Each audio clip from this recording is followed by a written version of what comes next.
Fashion Industry Broadcast and Style Planet TV are proud to bring you their new Netflix original series, The Girl's Guides to the World of Designer Fashion. This new 6-part series explores the seductive world of designer fashion.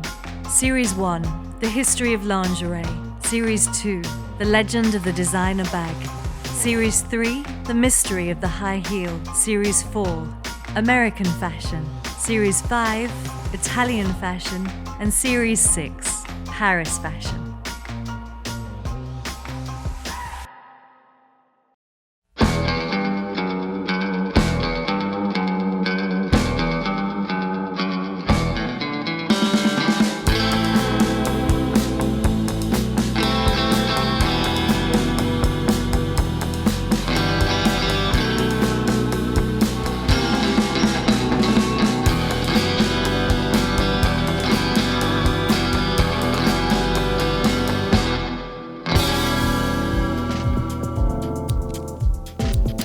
Bob Mackie, born Robert Gordon Mackie, was born on March 24th, 1940, and he's a renowned American costume designer, fashion designer, and mastermind behind lists of charismatic entertainment icons. From his personal humour to outrageous glamorous glittering capabilities, the world has not seen enough of this legendary costume designer. Just because it's a costume doesn't mean it has to look like crap. Nicknamed the Sultan of Sequins and the Rajah of Rhinestones, Mackie deems a woman who wears my clothes is not afraid to be noticed. He's a 9-time Emmy winner, 3-time Oscar nominee, as well as an inductee to the Television Hall of Fame. There is nothing Mackie's career hasn't accomplished in his 5 decades. You know, like Ruth Gordon said at the Oscars several years ago, this is very encouraging for an 80-year-old. Thank you. Thank you so much. I think very often I lost jobs because they thought, oh, all he knows how to do is belly buttons and flash. You have to have fun in your life, and it's okay. I've done all right. Thank you for this part of it. Born in California and raised by his maternal grandparents, Mackie completed high school, but didn't complete a degree from either the Pasadena City College nor Chouinard Art Institute. His desire was always to make a footprint in the entertainment industry. I like the color, I love the scenery, I love the whole thing about movies and movie musicals and movie adventure stories and pirates and Arabian Nights and all that. It didn't look like that at my house, and I wanted to be part of that. He'd learned how to sew with a sewing machine gifted to him by his grandmother and begun to create costumes for small local theatre groups in the hopes of building up a portfolio. What made you want to do costume rather than fashion? Oh, I hate fashion. Fashion's so boring. Costume is it was in my heart. What I really wanted to do my whole life. With his never-ending bursts of enthusiasm, energy and creativity, he landed his first job sketching for Frank Thompson at Paramount Studios.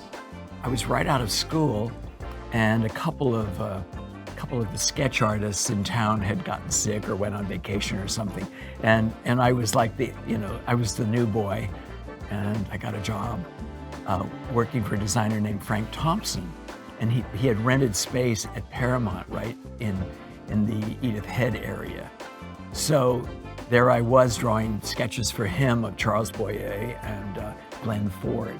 And doing full renderings of men that wasn't what I did best at that point in time.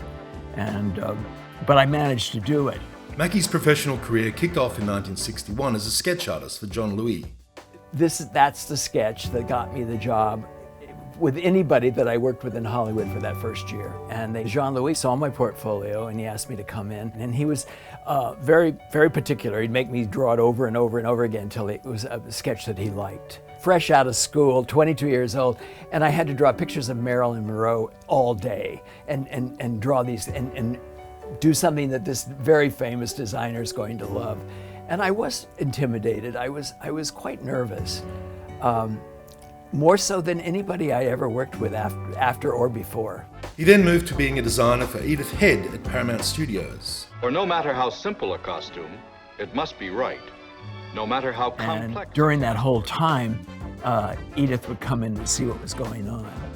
And she said, well, hello, I'm Edith Head, like I didn't know. Yes. And I said, well, hello, nice to meet you, And she would come in every day or a couple of times a day just to see what I was doing. Edith was notable for her work in The Sting, Roman Holiday, and several Alfred Hitchcock films. The winner is Edith Head. Edith Head. Edith Head. Edith Head for Roman Holiday. Edith Head was the most famous costume designer of the time, having won a record 8 Academy Awards between 1949 and 1973.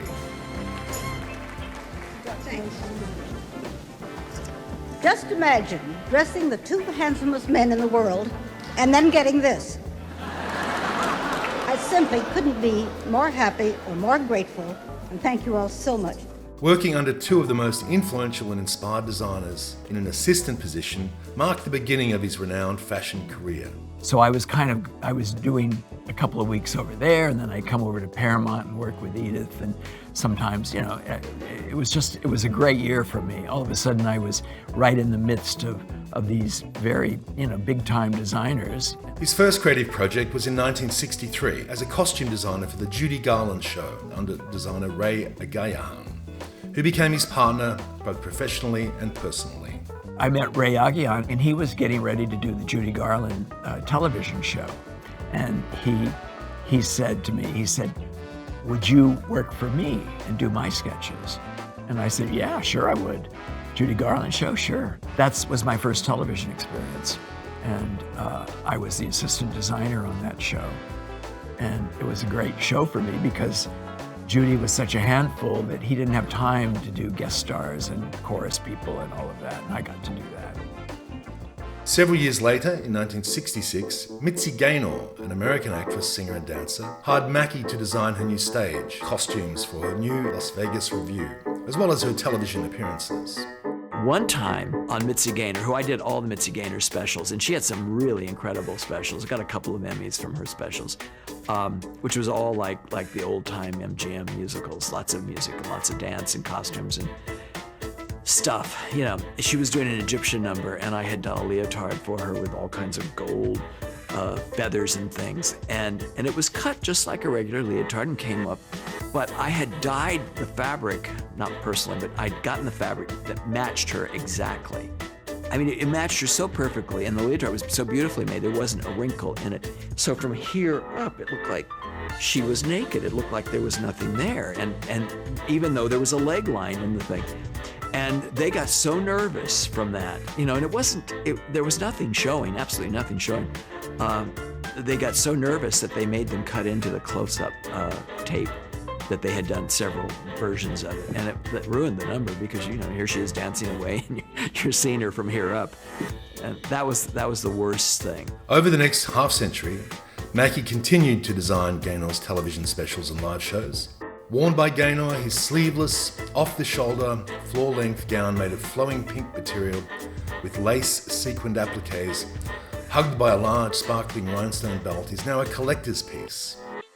He received 2 Emmy Awards for Outstanding Achievement in Costume Design for music variety for Gaynor's TV specials. That's hot. Mackie continued to work in costume designing, including working with the great Diana Ross from 1969 to 2010, which was her last tour. Ordering beaded costumes with matching boas and headdresses to yellow and ruby red feathers, Ross was a frequent caller.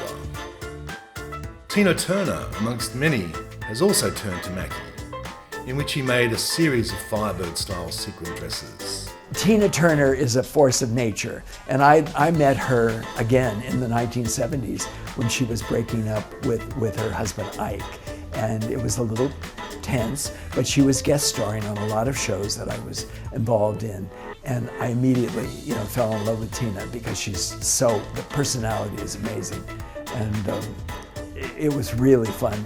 Tina used to buy inexpensive little evening gowns in Paris and London and bring them back to the States. And she'd come to see me, and we would make them look like, I would take the scissors and we'd make them look like cave women, but all glittery and big rags and things. And you had to show the legs, you had to do this. And I just worked with her on it. And then the minute she had enough money to really have something made, I was designing things for her. Carol Burnett and TV producer Joe Hamilton recruited Mackie after seeing the success of the Gaynor Las Vegas shows.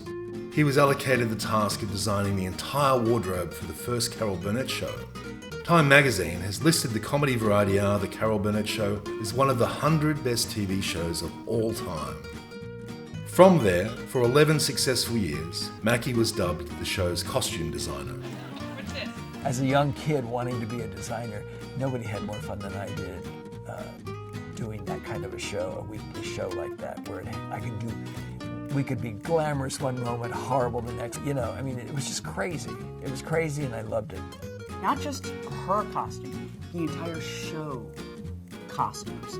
Every week he designed everyone, from the dancers to the secondary actors to the lead actors, for all the sketches, for all the numbers. He designed them all. It was on The Carol Burnett Show, in the Went With the Wind parody of Gone With the Wind, that the iconic curtain dress, also known as the Starlet O'Hara gown, was showcased. Born from Mackie's sense of humour, the glamorous dress in question was created from a window curtain and involved a curtain rod that was worn between the shoulders. The curtain dress eventually became one of the greatest sight gags in history of television and went down in fashion history. He was able to win the audience over with the longest audience laugh ever recorded on television at the time. The Gone with the Wind curtain rod dress, that was on the back of a script. I tore off a page and I went, well, we could do this, this, and this. And that was one of those that I couldn't figure out what to do. It said, Scarlett takes the drapes off the window, goes upstairs and comes down with the drapes just hanging off of her. Well, that wasn't very funny. That was kind of like, so what does that mean? That's not funny. And I was trying to think, well, maybe I should make it really into a dress. And I thought, well, no, that isn't funny either. We've seen that. We saw that in the real movie, Gone with the Wind. And so actually on Thursday, I called the art director and I said, can you get me a curtain rod and some of that velvet? I want the real curtain rod like you're going to use. And I just made it on a mannequin. And I didn't even put it on her really until the day of the show. Today, the dress lives on in the collections of the National Museum of American History in Washington. The Carol Burnett Show welcomed new guests every week, giving him the chance to bring about designs that were once on paper. It's worth noting Mackie's extensive theatrical credits of his time, including Lorelei with Carol Chading, On the Town with Bernadette Peters, Platinum with Alexis Smith, amongst many others. What originated as a guest-starring relationship between Mackie and Cher on The Carol Burnett Show with Sonny Bono, her then husband, in 1967, eventually became one of the greatest designer-celebrity collaborations in history. I like doing my show. It's fun. You've got a lot of helpers, people to do things for you. If you need a dress, like our beautiful dresses tonight, you just ask Bob and he makes it for you. Having first seen Cher, Mackie had initially no idea how to dress the girl who was beautiful and slender with long black hair. When I knew that I was going to be working with her the first time, I thought, oh, she's this hulking kind of goth, kind of weird. We didn't know what to think of her. Sonny and Cher became like the world's first hippies, and the clothes changed and everything. But I always thought she was going to be just kind of sullen, because all the pictures, she's, looking at the camera and with her hand up on Sonny's shoulder to make him look even shorter. And she wasn't at all. She was delightful and cute and little Audrey Hepburn-esque kind of girl, but she had this black hair and beautiful skin and long neck, and just like somebody you'd want to dress, really. There was a bead coming off of a beaded dress of Carol's, and I was trying to tie it off in the hallway, and she says, oh, I love beaded dresses. I said, you do? And she says, one day when we get enough money, I want you to make me one. I said, well, when you're ready, I'm ready. And it wasn't a long wait before Cher had her own show as the Sonny and Cher Comedy Hour in 1971, where Mackie had up to 20 costumes for her in the hour-long show. Cher's beauty and Mackie's visual fantasies were a perfect match, in which his designs ultimately ended up being an integral part of her ongoing image. Alongside glittering constellations of evening gowns and mini dresses as the decades passed, his creations were becoming more and more memorable. From Cleopatra costumes to Viking goddesses to feather headdresses, Mackie's inventions were limitless. As equally well known as the curtain dress, the naked dress worn by Cher at the 1974 Met Gala has set the bar for many red carpet dresses today. Walking hand in hand with Cher, the sheer beaded gown and white feathered sleeves and skirt revealed much of the body, and it was entirely see-through. The fabric almost looked like it was stuck onto her body. She was also doing naked at the Oscars long before the starlets today are doing naked at all. Oh, yeah. It never occurred to her that naked is obscene or funny. She's just completely comfortable. But was that her idea or was that yours? Listen, I'm always the old grandmother saying, oh, no, you can't wear that to the Oscars. Nah, I want to wear it. That's my new dress. I want to wear it. Did it bother you, though, if she had made the worst dress list? No. No, because you're getting talked about. Winner is Cher in Moonshot. Mackie's talents were once again proven in Cher's 1986 Oscars ensemble. Cher's desire to do something Indian led to the creation of an unmissable, one-of-a-kind feathered mohawk headdress, paired with black stretch pants, a loincloth, knee-high boots, and a black chain-link top. Mackie's designs were bold and Cher was unmissable. The compatibility of the pair is still evident in recent times as Cher turns to Mackie in 2008 for a 3-year run at Caesars Palace in Las Vegas, to Broadway the musical The Cher Show in 2018. The Cher Show featured over 600 costumes designed by the fashion legend himself, Mackie. From sparkles to feathers to towering headpieces, the musical recounted more than Cher's career, but her life and fashion evolution. Amongst many other icons, the late Whitney Houston is another one of Mackie's top clients. She debuted many of Mackie's splashy evening gowns at concerts and award shows, including her gold-beaded gown at the Billboard Music Awards in 1991. The 1970s was also a time where Mackie was sought out by Elton John. We created highly amusing costumes together, Mackie said himself. It's sort of my duty to get a reaction from the audience before anybody ever sits down at the piano or opens their mouth to sing or does anything. You walk out on stage and the audience is already excited and having a good time, laughing or applauding or whatever. That's part of the job, and that's the best part. Dressing Elton in jumpsuits with cutouts and long fur and feather capes, to sequined baseball uniforms and the Donald Duck costume. The glamorous decade of the 70s was like a costume designer's dream. Well, it didn't seem to bother him. You know, he said, oh, what can I wear? And could I be a cartoon character? And I said, you could be Minnie Mouse. He said, okay. You know, he was up for anything. And then he did a Donald Duck. Well, he had a terrible time being Donald Duck. He did his whole concert in his Donald Duck costume, and the whole backside, like Donald Duck, is that kind of rare, and he couldn't sit on the bench very well. He had flippers as, web feet. That were all yellow, and he couldn't do the pedals. But he did his whole concert in them, and he was laughing the whole time and having the best time. If I was a sculptor, but then again, no, or a man who makes potions in a pot, that'll ensure. Treating Elton like a male showgirl, Mackie could not make clothes fast enough. Two notable costume designs included an elaborate black sequin tuxedo with tails, as well as an elaborate suit with a cedar-beaded fringe coat jacket for a concert performance. From fabulous to outrageous outfits, Mackie covered Elton head to toe in costumes. In the 1980s, Mackie himself made an appearance on TV in an episode of The Love Boat, where they had invited several designers to put on a mini fashion show. I'd like to point out that I've never been much of an actor, Mackie says. Mackie's high-end ready-to-wear collection launched in 1982, and it ranged from clothing to home furnishings, and it was sold on the cable channel QVC. Closing it down after a few years, Mackie claimed, "I really despised having to create collections, organise shows, and adapt my vision to ready-to-wear designs," stating he's always more driven by the energy of shows and spectacles. Having created a mini empire and brand to his name, there is still a range of Bob Mackie's sportswear, perfume, luggage, and furniture that can be found on products in obscure places. The early 1990s even saw a limited edition Barbie doll designed by Mackie in collaboration with Mattel. The Mattel x Mackie collaboration partnership lasted for 2 decades with at least one Barbie per year, who would be wearing outfits that were sometimes inspired by those worn on stage by Cher or Diana Ross. Today, these Barbies have become collector's items. First Barbie, I think, was in the early 90s, maybe 90, I'm not sure. And it was the long blonde ponytail and the gold sequin dress, and she had a feather boa. It was like Cher, and it was blonde. Of course. But of course, later on, we did Cher dolls. Yes, of course. And they were really fun. Mackie was honoured by the museum at the Fashion Institute of Technology in 1999 for his enormous contribution to fashion and costume design. Unmistakably Mackie, home to over 125 of Mackie's design sketches, photos from his career, became one of the most highly attended exhibitions in New York City's history. Mackie's work is constantly being recognised as time passes. Recent achievements include the TDF Irene Sharaff Lifetime Achievement Award for Theatrical Costume Design in 2007 and the Charlie Chaplin Award for Fashion Arts in 2008 by the Hollywood Arts Council. The Otis College of Art and Design, where over 2 decades of Mackie has mentored students, honoured him with the Design Legend Award and an honorary doctorate degree. His most recent achievements include the Designer of Excellence Award in 2016, as well as the Jeffrey Bean CFDA Lifetime Achievement Award in 2019.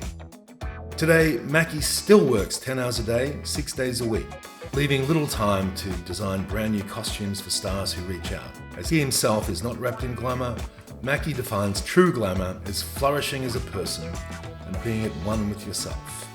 Set for release in 2020, a documentary directed by Matthew Mealy is set to cover Mackie's 50-year career history in the showbiz industry.